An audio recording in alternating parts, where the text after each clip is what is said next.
Hello students, welcome to the अग्नीज online classes. और आज की क्लास में हम आगे बढ़ाएंगे क्लास 8 मैथ्स का topic linear equation in one variable. So students, question 119 पे हम पहुंच गए हैं और ये भी एक मनी रिलेटेड क्वेश्चन है। आइए समझते हैं। I have ₹1000 in 10 and 5 rupee notes. तो स्टूडेंट्स, यहाँ पे स्पीकर जो है वो बोल रहा है कि उसके पास 1000 रुपये हैं टोटल। तो ये टोटल मनी वैल्यू दी हुई है और ये 1000 रुपये उसके पास 10 रुपीज़ और 5 रुपीज़ के नोट में ही है। ठीक है, तो इसका मतलब नोट जो है उसके पास दो ही तरीके के हैं, लेकिन टोटल मिला के उन नोटों की जो वैल्यू है वो 1000 रुपये है। If the number of 10 rupee notes is 10 more than the number of 5 rupees notes. तो यहाँ पे देखिए, नोटों में भी रिलेशन दिया हुआ है।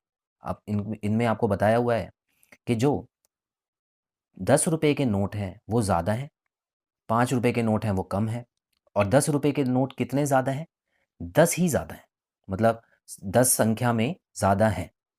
तो स्टूडेंट्स, नंबर में भी फ़र्क है। Then find the number of notes of each kind. तो स्टूडेंट्स, हमेशा की तरह यहाँ पर दिए क्वेश्चन बहुत ही आसान है, क्योंकि यहाँ पे आपको जो नोट्स हैं वो भी रुपीज़ वाले दिए हुए हैं और जो टोटल मनी वैल्यू है वो भी रुपीज़ में है। अब कभी कभी क्या होता है, पैसे में दिया होता है तो उसमें आपको चेंज करना होता है। तो ये क्वेश्चन बड़ा ही सिंपल है, आइए सॉल्व करते हैं। तो स्टूडेंट्स, सबसे पहले मैं यहाँ पे लेट करने वाला हूँ। Let number of 5 rupee note, ठीक है, 5 रुपी नोट्स बी एक्स। अब मैंने 5 को ही एक्स क्यों लेट किया, क्योंकि स्टूडेंट्स 5 के नोट जो थे वो कम थे।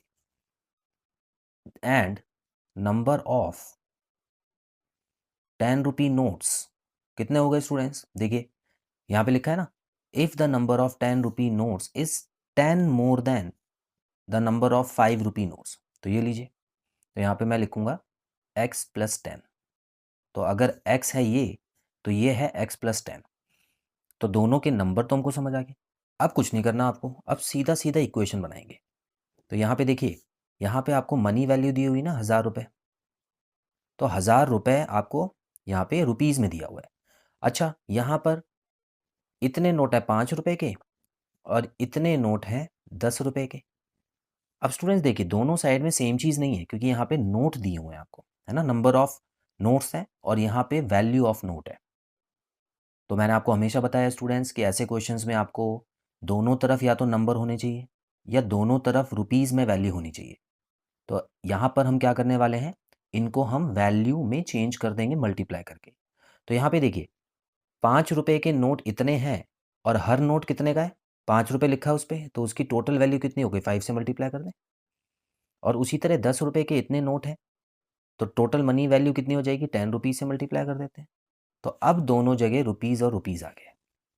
इतना क्लियर हुआ आपको? तो स्टूडेंट्स, अब इसको हमको जल्दी से सॉल्व करके आंसर निकाल लेना है। तो आइए देखते हैं।